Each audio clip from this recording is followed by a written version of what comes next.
five equals five. Say 2 times 5 equals 10. Five equals 15. So we are big people. Where's the clapping?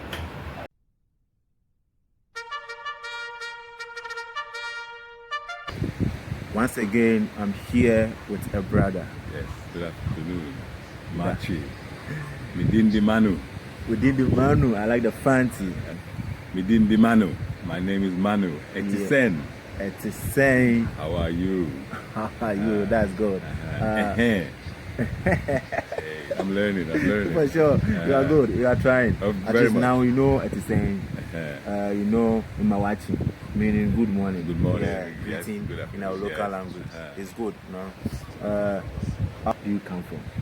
Okay, I'm from originally Jamaica, a small place to the west there called Lacovia district. That's my hometown. Yeah. okay. Been a long time though. A very long time. All right. Yeah, but I remember the small place. Everything that I know in life, I That's learned where from it's there. actually originally from. That's originally where I grew up. I went to Lacovia school even. Yeah. Oh, I okay. learned everything from Lacovia. All right. So, when did you come to Ghana? Okay, so I'm in Ghana now since November.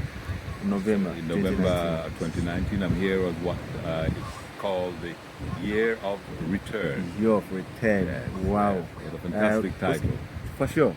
If you're taught about Africa before you visiting Africa. Okay, you know, as Peter Tosh say, no matter where you come from, as long as you're a black man, you're in Africa. You know, so I've always grown up with that notion and idea. And you know, growing up as a child of the 70s, inspired by Rasta music, Bob Marley, Third World, Burning Spear, Jimmy Cliff, I always loved the songs that hearken to and directed or redirected our attention and energy towards Africa. There is a land far, far away. That's by a group called the Abyssinian, where there's no night, there's only day. That's a song that always an anthem. It's touching, it's moving. So as a young boy, I always dream of this land far, far away. You know, and my father, growing up in the 30s and 40s, he was an Ethiopianist. He was one who wanted to leave Jamaica as a young boy to go and fight for the emperor of Ethiopia when Mussolini invaded our sacred land. So he related those stories to me, how Jamaicans wanted to be part of an army that went there to defend Ethiopia against aggression. So that's always been built into my DNA. You felt African before you even trying to touch yourself. Oh, definitely. Here yes, in Ghana. Yes, Oh, I yes. see. The spirit So- was always calling. All right. Yes. So when you came to Ghana, Yes. how is the people treating you? How have you linked up to? Okay, you know, some people come here for holidays, some people come here as tourists, not I. I come here initially on pilgrimage. So pilgrimage would suggest something of a kind of sacred nature, something deeper than just looking at usual tourist site. We're just by the sea here, swimming in the ocean, basking in the sun, sand, sea. No, I came here to find my roots, to re-touch with my ancestors, Right. to return home. So Wonderful. yes, so it's a sacred journey to me. I come here, I take and I pour libation. Sure. And I call unto my ancestors and I welcome them as they welcome me, and I say I have returned. Where we are right now, to the right of me, is one of the places our ancestors was taken from. It's called El Mina, the mine, the gold mine, so called by the Portuguese. And when I first went there, one of the great dungeons that they have in this coastal region of Ghana, where our ancestors was taken, again, I walk around that dungeon, that castle, and I pour my libation. I have returned. And I beckon my ancestor who left here, who vowed that one day she would return. And I said, I have returned. Now that I have returned, you may return. Hey, what you're saying, brother man? Yeah. I mean, the spirit of our ancestors are in these oceans. They have not passed on proper ritual so that they can return home to the realm of the Creator, the realm of their ancestors, the Most High. So their spirit are among us, and it affects us. It affects us in myriads of ways, you know, that somehow we don't quite appreciate. So one of the things for me was to return them by sacred calling to the land of their ancestors. And so I completed that 400-year journey where they vowed that they would return against all the wishes of their captors, the Europeans, the various nations, the Danes, the Spanish, the Portuguese, the British, the Dutch, and so forth. We vowed that our ancestors would never come back. And here we are. Wow. I'm very proud to come back. So the year of return for me is myself and ourselves coming, but also we saying to our ancestors, you can also return to the ancestral realm where you can be a benefit to us. So I hear their spirit and they speak to me constantly and they give thanks as I give thanks. That's great. Once again, I would say welcome back home. That's it. See you, fine, my brother. Fine. Sacred welcome. Sure. So when it came to Ghana, where have you visited? Okay. So far? All right. So one of my, if you like, things that I have to do is first of all touch base with my ancestors. So we have Elmina, as I said here. Elmina, yeah. And then just to my right is another concentration camp where our ancestors were taken. That's called Cape Coast. So I have to, the dungeon. Again, I have to go there and pour out libation and say I have returned. Another place, like a fortress along the way, is in Accra, the capital of this great nation of Ghana. And I go to Jamestown, where you have James Fort, in that place where King James of England came and set up one of the fortresses alongside the Dutch people. But I go there and I sense my ancestor spirit in that place of Jamestown, and I hearken them, I bring them, and I say, I am here, and now I'm going to help you to return so that you can feel at home, feel at rest, and you can help us in this realm here, because if that is not done, then you impact us, the living, in detrimental ways, in ways at which we know not. Okay, so I understood that. So yes, those three places, those three fortresses along the coast were very important to me. Now, it's not just about our people suffering and reconnecting. Along my journey, I hear of places where our people resisted European people. So I've been up into the hills. They call it Shy Hill. It's not really that. It's not the proper name, wonderful. But the Europeans call it that. And I go among the Krobo people, and they lived up into the mountains. They escaped enslavement and slave catchers in the eastern region. And I go there, and again I say, well done. I love the spirit of those who resisted. I'm from Jamaica, and one thing you can say about Jamaican people is we resisted. Yeah. We resisted from the moment we arrived. I really like the way you have connect with the local people here in Ghana. Yes. I'll ask you, yes. So how did they receive you when you paid a visit to the ordinary Ghanaian people? How did they? Yes. Make a decision, people, when you come to live and be among ordinary people. Some people come, and I go sometimes pass through some of the big hotels in Accra and so on, and our brothers and sisters coming, especially from America, and I would say to them, why are we in these foreign-owned big hotels, air-conditioned, sanitized, but you're divided again? Yes, so yes, we're talking again about local. How you connect with the local people? Wonderful. You ride in the local taxis, the chocho. You ride and the local buses, and you eat.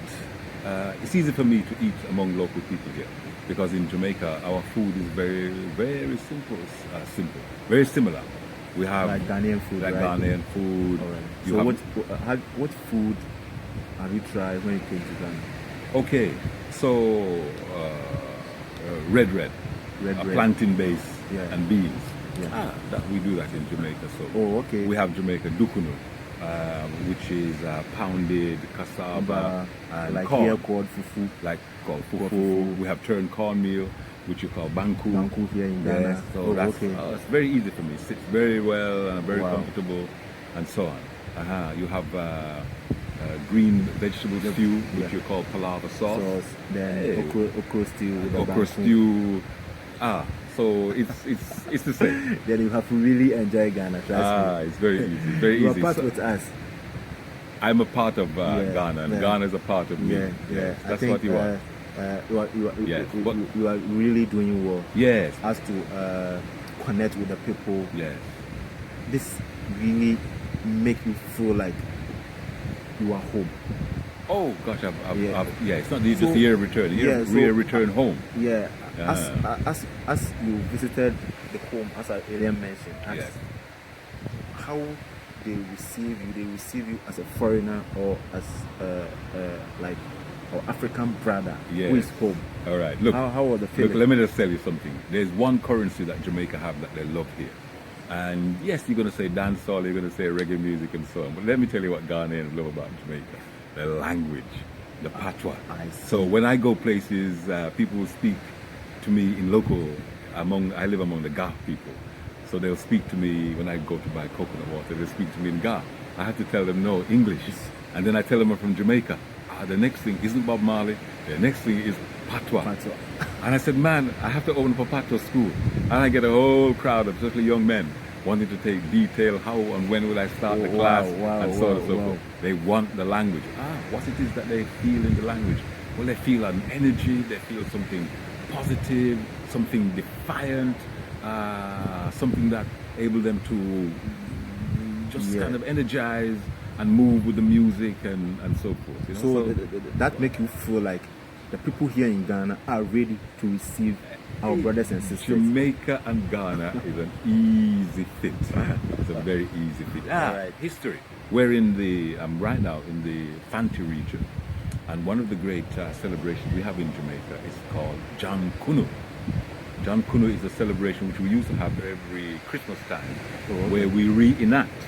And this is a real story in Jamaica. We reenact a battle right here, just a few miles down the coast, where the local people here, the Fantis, drew their swords against the aggressors, the Danes who came. And this is 1717.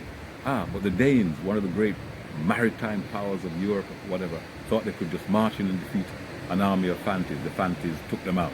Let's use that expression. So regularly every year we reenact that celebration in what we call John Kunu. Obviously not John Kunu, but probably a local Fanti name, which could be Kunu. What does that sound like to you? A local Kunu. John Coney. Coney, K-O-N-Y.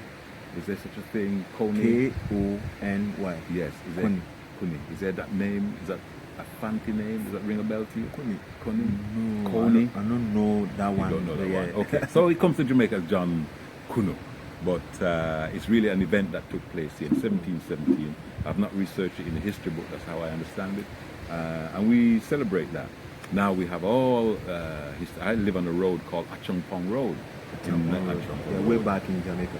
No, here in Dansuma. Okay. General Achongpong Road. And we have a place in Jamaica which we call Achongpong Town. So there's so many references. So here I pass Aki Tree. The local people here don't know what an Aki Tree is. We'd find that very strange. Brother, what is that tree? Oh, we don't know. What is that fruit? Oh, we don't know. I said that is our number one dish in Jamaica. How is it that we utilize it, we export it, and so on and so forth? All the world we make money, we have industry, but you have it here growing, providing shade, holding the roots of the soil together, but the fruit just falls onto the ground, you leave it. Wow. So that's one of the interesting things for me. I'm yet to find out why that is so. But so much correlation, Jamaica. And so what I'd like to see, and I'm speaking it, that we must have airplane going from Kingston to Accra twice a week, straight, not to London and out again, but straight. Jamaica must connect. This is home. This is where all the history is. This is where Nani of the Maroon is, Kojo. This is where Anansi is. Now I can see you are part of us already here in Ghana. Yes. What has left is you getting your citizenship as a Ghanaian. Yes. That's all. And that will come. But I know for sure. As you have prepared your mind, determined to be here and live with us, and the people have shown you the love that we are ready to receive you. So come home. Let's build Africa together. So Africa in 30 years it's going to be the place to be on the earth, because you have a very young 80% of the population below the age of 35, raw material, resources are plentiful here, everybody's trying to get their hand in it, but it's here. So opportunities are going to be here we're very entrepreneurial in this country, we're very entrepreneurial in America, in the Caribbean, in Brazil and everywhere.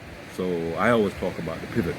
So pivot yourself here, then the circumference you can create, you can make that work. So to close this interview, what do you have for our brothers and sisters?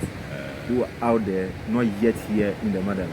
Okay, so every journey starts with preparation, and part of your preparation is to prepare to come and explore, and come and meet, and come and greet, and come and see, and come and check out the place.